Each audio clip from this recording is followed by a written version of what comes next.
Greetings. I'm Jan Liband, and I'll be speaking at the upcoming Vegan Convergence of the Peoples on January 25th, 26th, 2025.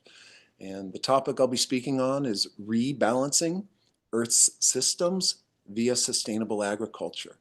And this is a really important topic because beyond just climate change and global warming, there are so many other parts of Earth's systems, our land, our freshwater use, our water, that are impacted by large animal agriculture practices. And the beauty of this is that we have the chance, the opportunity to shift our diets and lessen our impact and lessen the amount of land we use and what we're doing with our oceans, and give those areas, those parts of the ecosystem and the biosphere, a chance to rewild, reforest, and ultimately rebalance these Earth systems so we can have a stable and resilient system that we can all thrive in for generations to come. So come join me at VCOP 2025 and come learn some more.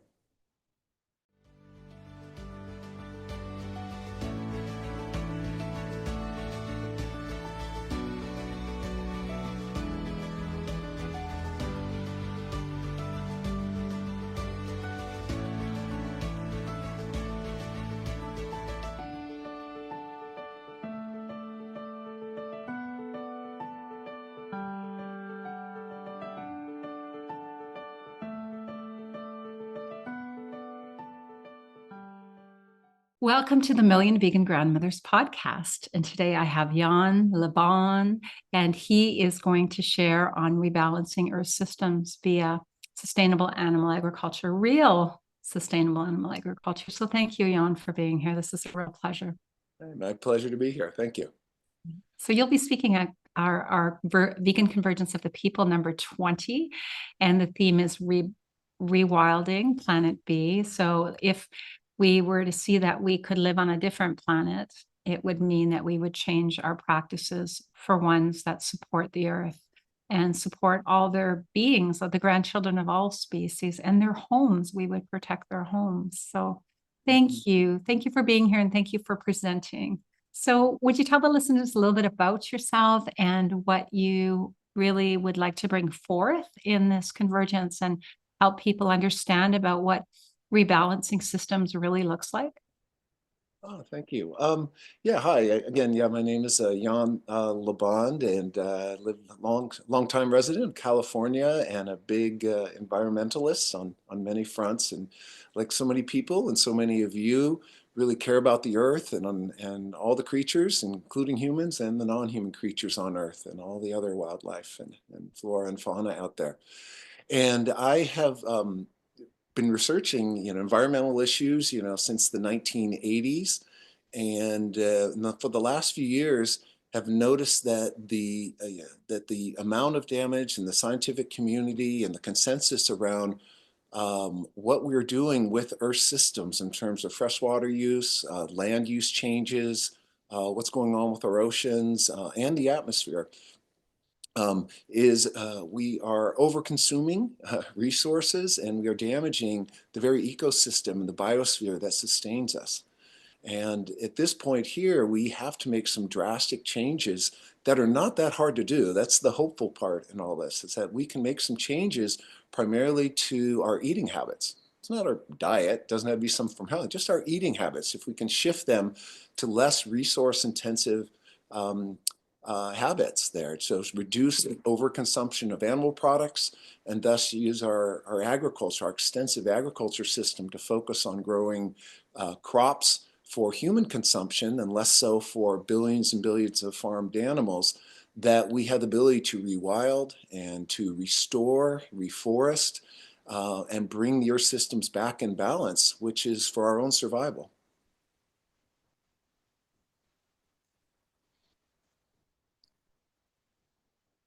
You on mute.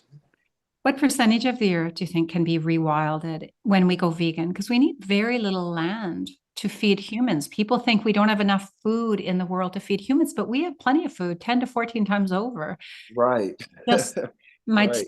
teacher calls it a hoarding of resources. We're imprisoning these animals, and then force feeding them food that they wouldn't even normally eat, like a huge percentage of even the overfishing and the stuff that goes on in the ocean is for land animals. So, Right, right. so what So percentage, like what would it look like a vegan world if we rewilded sure. for So if we plants? were to, yeah, if we made the global shift to a plant-based diet, to a vegan diet, we can free up, over 75% of the land that is currently being used to grow food for animals, not humans, but to fatten up very large creatures, chickens and pigs and cows. And that land we only need a fraction of the current arable land, only about a quarter of the current arable land do we need to grow all the crops to feed everyone on earth, all 8 billion people, good, nutritious food. And then that remaining three-quarters of the land that's currently being doused with herbicides and pesticides and no wildlife, present on it, could start to rewild either on a natural basis, or we could assist it by planting trees or other, other sorts of plants to draw down carbon from the atmosphere and to allow the ecosystem to restore itself. Wildlife could return, pollinators could return, which would benefit all of us. And so only a fraction of the land would be required. And also, as you mentioned with the ocean, is that right now we're pulling so much life out of the ocean. We're also putting so many chemicals and microplastics and forever chemicals, things like that, allow the earth and the oceans a chance to, restore themselves. It was very encouraging during the pandemic, during the COVID period. A lot of these areas, coastal areas in Thailand, other areas in Southeast Asia and so forth, when you pull the tourists off them for months on end, the reefs rebounded, the wildlife returned. I mean, it does not take long. The earth wants to thrive and the wildlife wants to thrive. If given the opportunity, it can come back. We can restore the systems, but we have to make the change. Are we going to? It depends. I heard one of the on a prior vegan convergence of the peoples event. I heard a very salient point made, which is that our three biggest environmental problems that people talk about. They often talk about global warming, climate change being a big one. We talk about the crisis with water and freshwater usage, and then all the land use changes and then the forest deforestation going on. And those are big problems, but they are really a symptom of the true problem. And the true problem is really us. The true problem is that humanity, especially in the developed world, where our three biggest problems really are selfishness, greed, and apathy. We have to live within our means, live within the planetary means, live with what nature can give us, and live with just our amount, our fair share. And currently in the developed world, the higher income countries, we are over consuming tremendously. So is there hope? Yes, if we can pull back, but we're going to have to overcome selfishness, apathy, greed and apathy in order to do that. And fortunately, those are pretty fundamental psychological principles, but they can be altered if people understood the consequences of continuing with the status quo. Yeah. And some people will wake up and be maybe uncomfortable enough to make the changes, whether they're physically, the selfishness, and maybe their health gets so bad that they start looking for answers, and it's in a plant-based whole food diet. Mhm. And the apathy, I believe, is accumulated grief. I believe that we're all, like Sailesh said, being farmed, Right, all being farmed, seriously. right, And, and the schools and the way things are taught, we are taught not to think very critically, to just memorize and believe and, follow in line. right. And so I believe that humans want to do good. And I think that if the tipping point, either people wake up or they're forced to, things get so bad that they have no choice but to come along, we stop supporting, dairy and the meat and the pharmaceutical company the way that we have, because a lot of the pharmaceuticals are going towards animal agriculture as And well. right. Right. Yeah. So we stopped supporting the big farm complex. Big agriculture and big pharma, yeah, and they go hand in hand. And here in the United States, it's really strange. We have a huge agency called the Food and Drug Administration. Since when do food and drugs? I mean, isn't food important enough to have like maybe its own agency? Yeah, you would They think. have to, Same they with have to be here. conformed, right? Yeah, and it's very similar. I recently got access to a new commercial television service. For the first time in many years, I'm seeing commercials, and I haven't seen commercials in a long time. Mm. And my gosh, it's nothing but flying pizzas and fried chicken and things flying across screen. And then there's two drug commercials, and then there's more pizza and burgers, and then more drug commercials. And I mean, that's all it is. It's fatty, resource intensive, toxic food, and then a bunch of drugs to help you deal with consuming that. I mean, it's awful.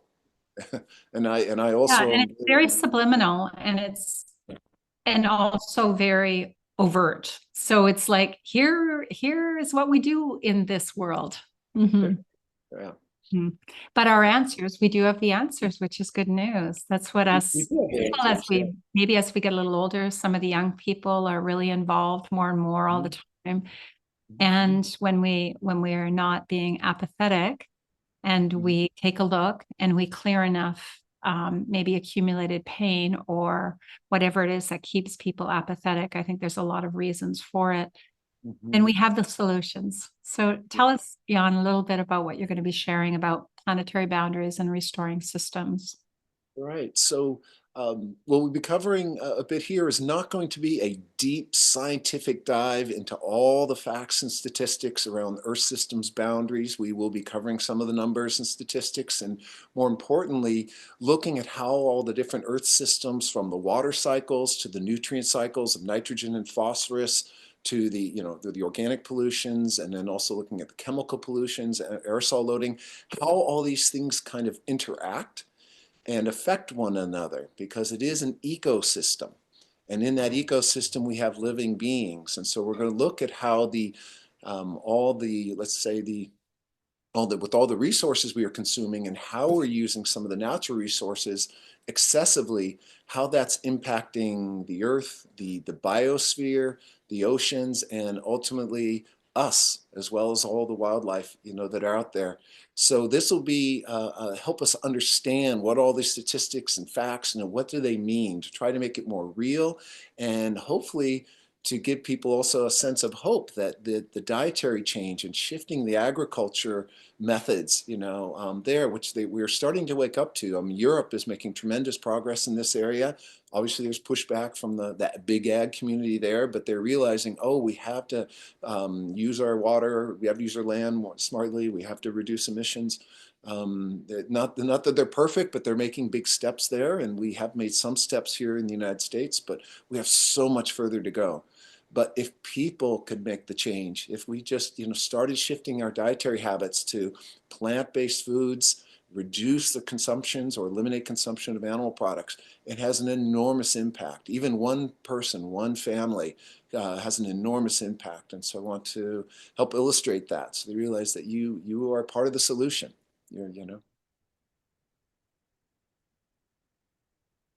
I grew up in Northern Ontario in the forest, and I fell in love. That was my home.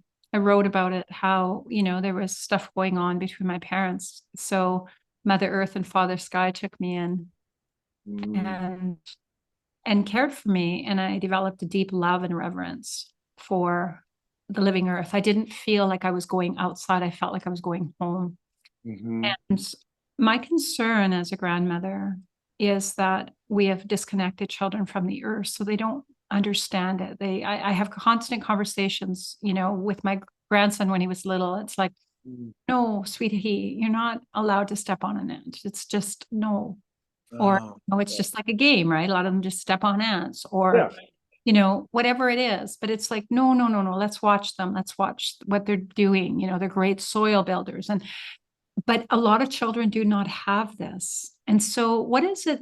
What is our responsibility on as people that are, getting to an age where we are here to mentor, and so many children need mentoring and so many adults need mentoring? What is our job bringing people back to the earth to know that they are the earth? My first book was called Earth Gut, and Okay. making that connection between the microbiome that is inside of us is directly related to the earth that we either praise or poison. So thank you. So, I mean, we all have a collective responsibility as grown-ups, but as teenagers as well, to, use the beautiful earth is beautiful. And when we grow up, when we're young children, we love animals. That's inherent in us. And many of us keep that love. And we love nature. And we love walks in the park. We love going to the coast or to the mountains, to lakes and rivers.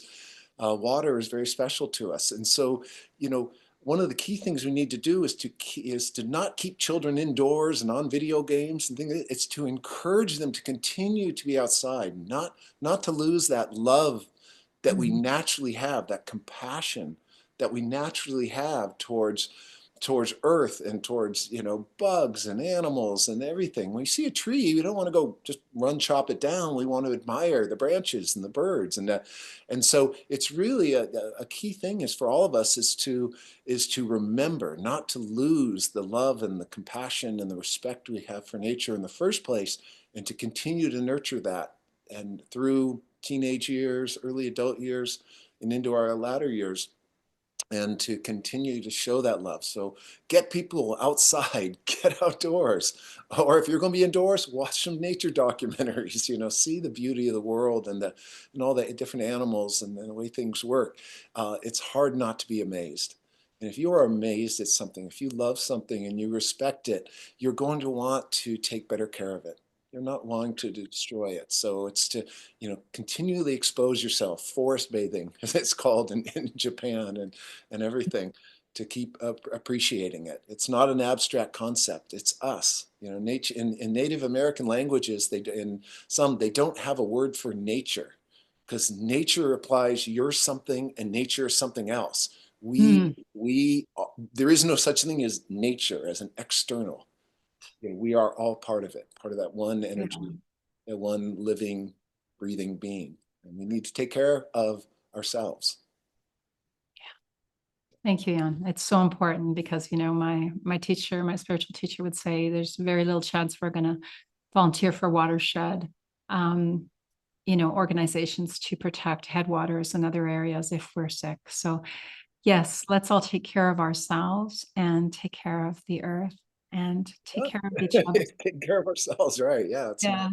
yeah, so much, and it's so weird how, like, diet and just our food choices have such an impact. It's that people, you run the numbers. I don't know if you've ever, or if you're familiar with like the vegan calculator. Have you ever seen that or come across that?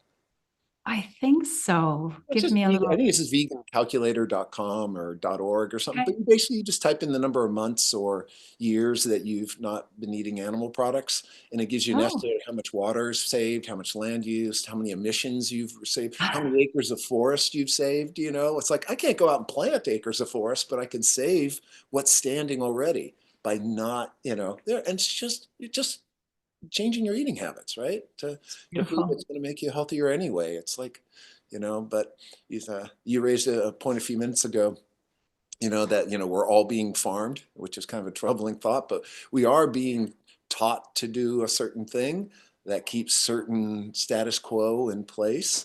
Mhm. And of course, makes us sick and destroys the environment. And that's not good. We do have to change course. We have to break out of the mindless thinking and just grabbing a snack that we learned to like as a kid. I mean, we're grown-ups. Come on, we can do better.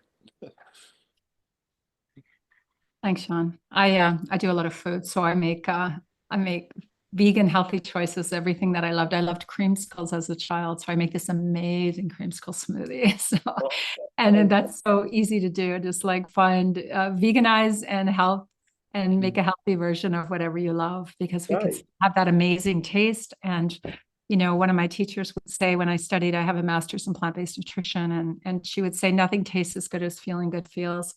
And So let's all feel good and feel That's good it. because we know that we're here for a higher purpose, and it's to love and serve, as my friend says. So thank you very Great. much, Jan, for being here and loving and serving so well. And we'll see you on the convergence. We are on the convergence. Okay. Thank you.